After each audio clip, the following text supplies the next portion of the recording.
tricks in.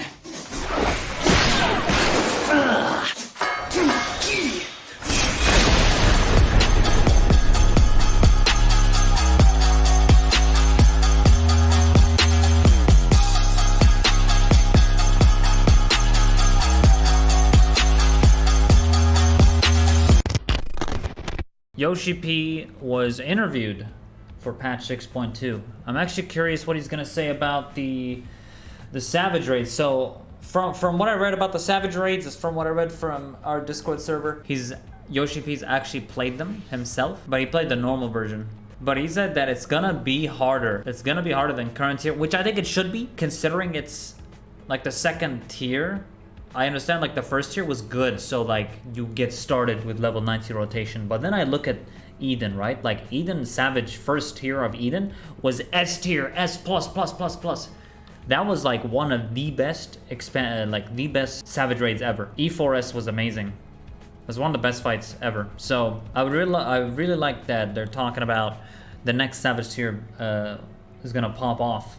So I'm gonna see here what Yoshi-P the other stuff that Yoshi-P has mentioned for patch 6.2. Let's check it out, shall we? So Yoshida interview on 6.2, new info on main story, Abyssos Island Sanctuary variant dungeons. This new interview on Japanese gaming sites this morning about 6.2. Here's the main points, mainly from, yeah, so I checked this, it's all in Japanese, so this is, I think, translated here.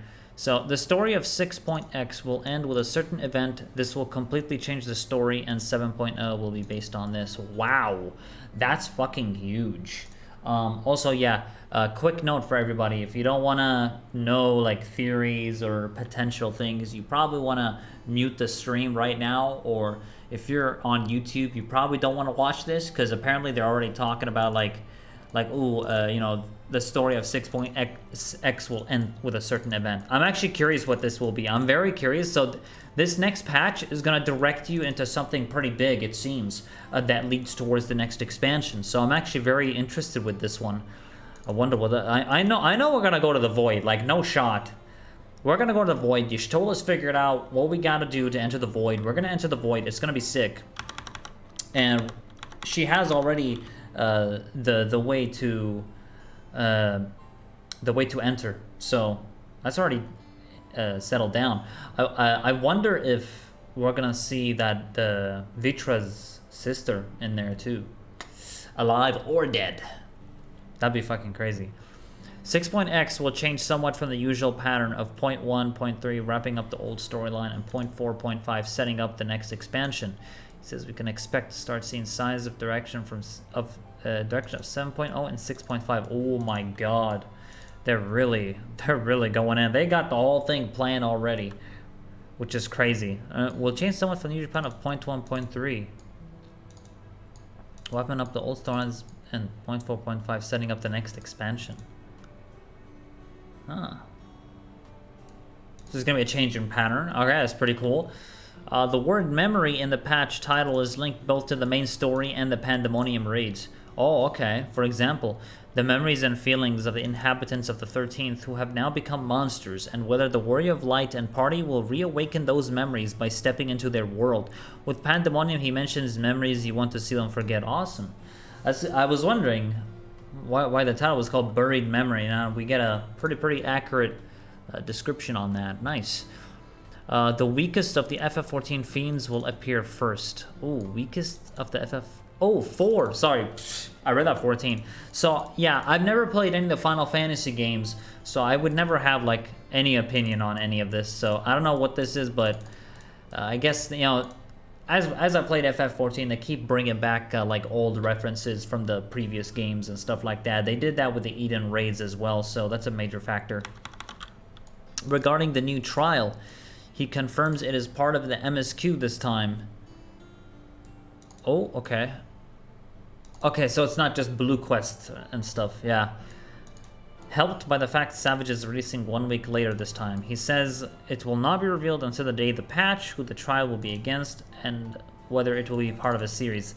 He says the trial is a bit more difficult than usual, even on normal. Ooh. Even on normal, I do like where this is going. Okay, so the trial that's coming in MSQ is actually going to be challenging. And it will also have extreme on release, I was told.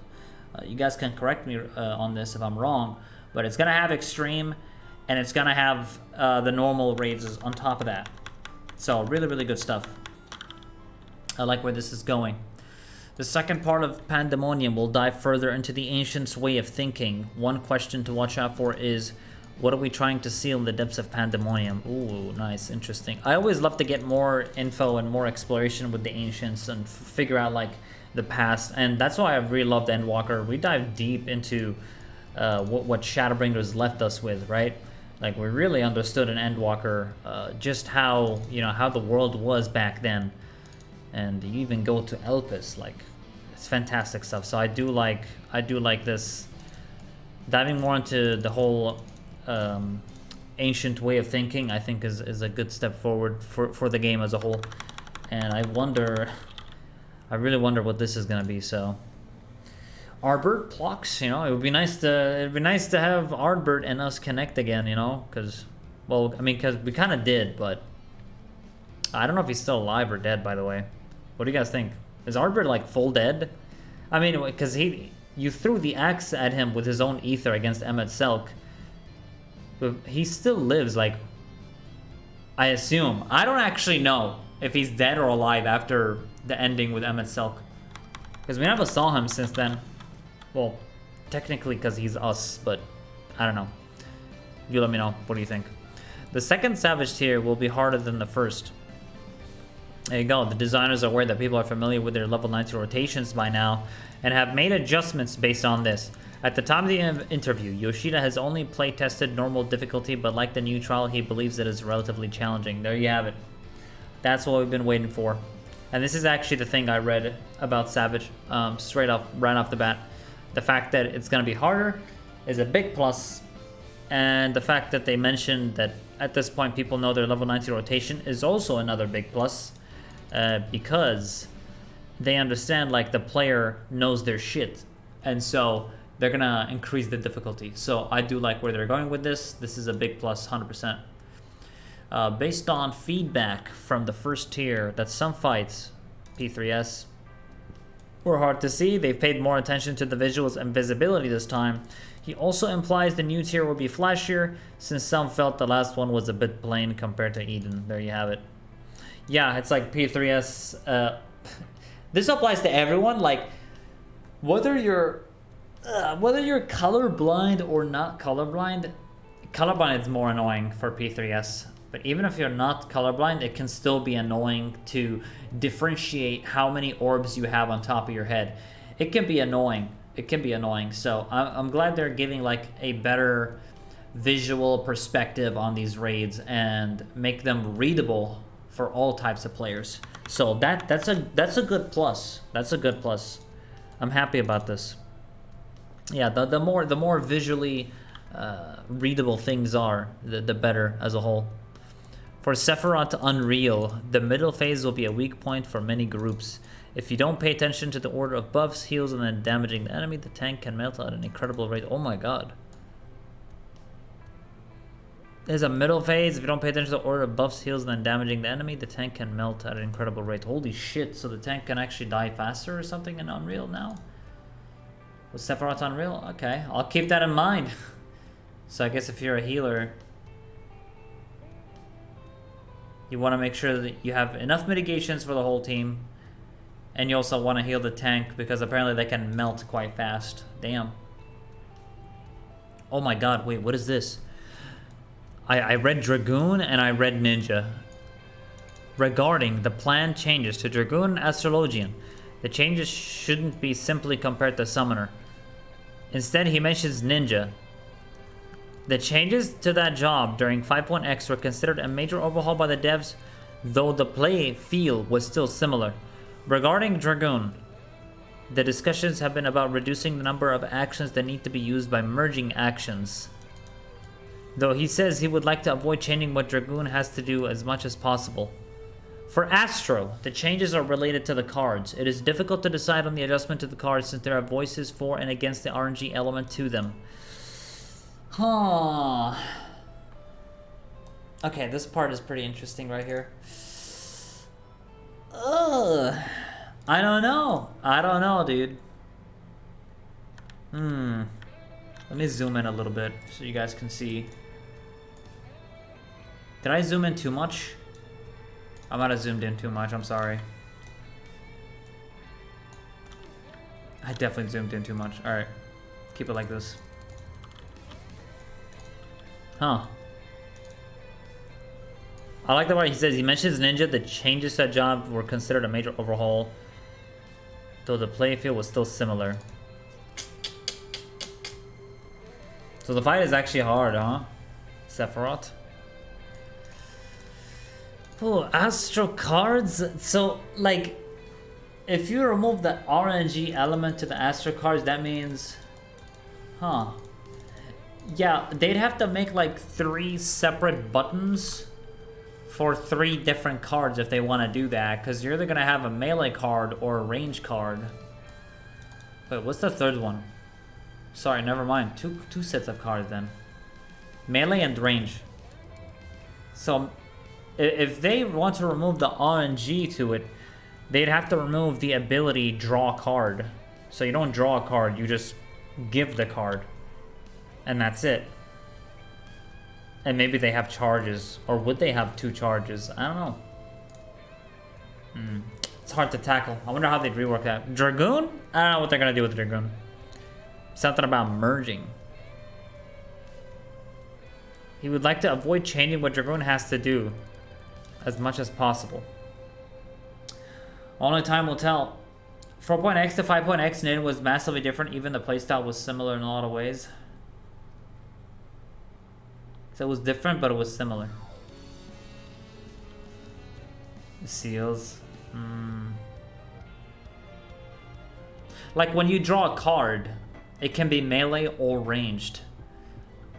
That is an RNG element in a sense though, still, right? Like let's say, oh, I want a melee card. Oh, I got a ranged card. RNG, you know, because that can happen too. But yeah, the seals part is definitely one of them. How would they remove the RNG element on seal? That'd be really difficult. That would be difficult. Who knows? The changes to direct hit. Oh, this is the big one. The changes to direct hit and critical hits will be explained at length in 6.2 Part 2 live letter. Oh my god. They're hyping it up. They're hyping it up. They're hyping it up. This is it. This is the big one, I feel. Because this means that they're gonna really explain this.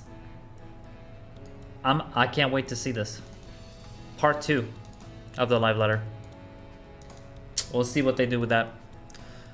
On the new variant dungeons, most dungeons in FF14 are designed to be linear, since in a multiplayer game, veteran players will eventually decide on a most optimal route through a non-linear dungeon, which could also cause friction with new players. There will be ways of changing things on the routes through the variant dungeons, such as pressing a switch to change the next boss mechanics, but it might not always be a good idea to press the switch. By playing multiple times, you collect information on the lore of the dungeon, and this can include hints to hidden routes.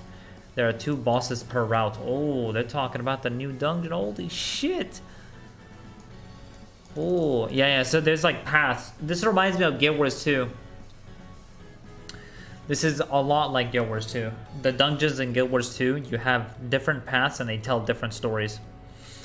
And different bosses for each path.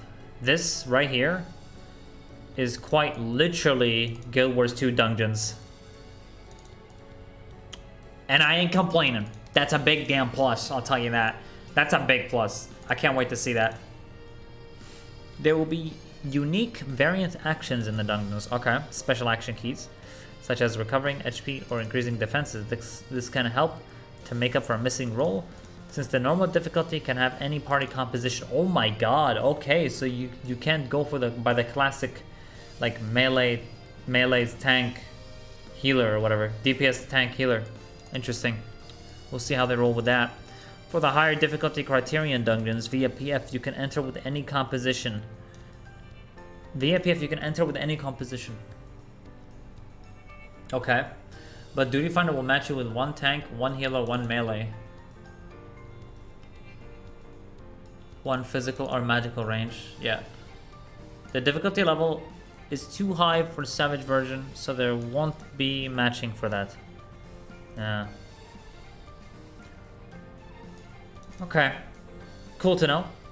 Allied Sanctuary doesn't have a storyline. Okay, no blue quest story. Other than simple quests leading the player to the island. Okay, cool. I'm glad that there isn't like some like story to it. Like just let me have the island, you know? I'm okay with this. This is good.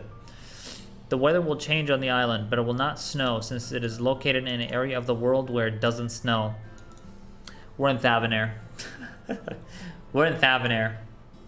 I don't know, I'm joking. I have no idea. But yeah, that's cool, like little detail. So we're not gonna be like towards Garlemald or some shit. Mostly Island Sanctuary will not connect to the rest of the game systems.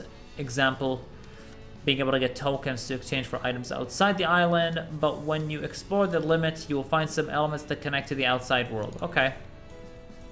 Cool. 4.x Ninja was heavily focused on OGC Demadra's auto attack, Nikki generation, dot management, as Ninja, gross, aggro management, and different Ninki spending priority. Even the core rotation didn't change. I see, interesting. I wasn't aware you had dot management. There. I guess that's when they added Shadowfang to be used every 60 seconds, and that pretty much removed the reliability of dot management.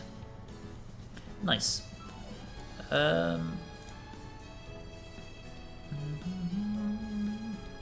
had a cool animation too. Shadowfang had such a cool animation.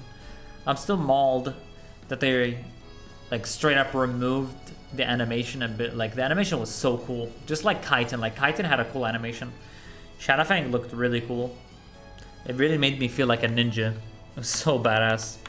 I will always miss Shadowfang as an animation. Like sure, remove the dot, but I feel like it can still be an animation for like a maybe a GCD combo, like 1, 2, 3. Instead of the Alion's Edge, it can be Shadowfang. I think Shadowfang looks way cooler than Alion's Edge. I'm not gonna lie. I think that'd be cool just to make the animation an option.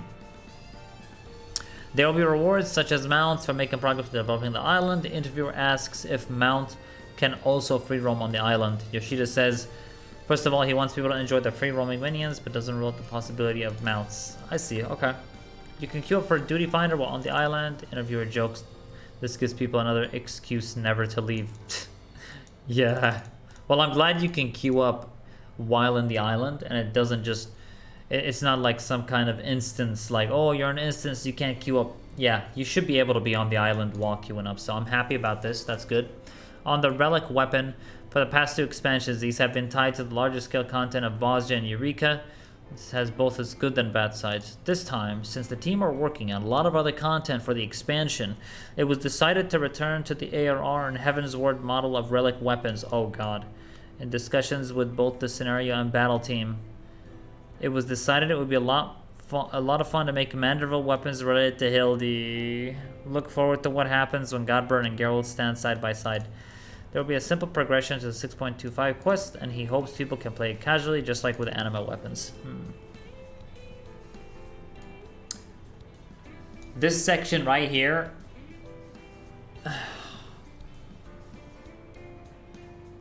I need to finish Hildebrand, guys.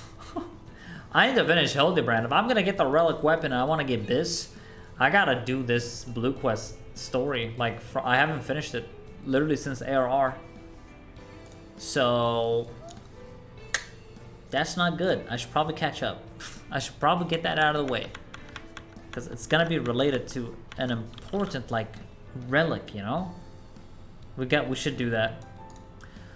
On CC, the devs plan to improve the season ranking. Yes! For season, since there was feedback that these have been underwhelming. There are also plans for an official tournament. The devs are currently fairly pleased with the job balance. Yeah, let's go. More, see, they're still paying attention to PvP. I like that. I do like that. I don't want them to just ignore PvP, so I'm glad they're continuously updating it. Good shit, guys. At the end of the interview, he mentions new UI features coming in 6.2. Cool. New features for UI. I wonder what they would add to that. Oh, wait a second. wait a second. They're gonna add timers to buffs and the party list. There's no way they don't. There's no way that this isn't one of those things. It's like, hey, there's this add-on that does that, but you know what? We'll just do it too, which I'm happy about. So people don't have to get the freaking add-on. Don't get the add-on, guys. Law-abiding Eorzeans. We don't do none of that add-on shit. KEKW. There's a bit more detail in the interviews on some of these. Okay. Alright, fantastic. I'm gonna upload this post. That was nice. That's pretty much everything we need to know about 6.2, like what's coming. And remember, guys, the live letter starts on 12 August, so you don't want to miss it. Shit, guys, I think overall it's really good. It's really, really good for the game. Island Sanctuary is going to be dope. Savage Raids being harder is going to be awesome. I think that's the main highlight for me, is the Savage Raids are going to be harder. I'm very happy about that, actually. So we'll see.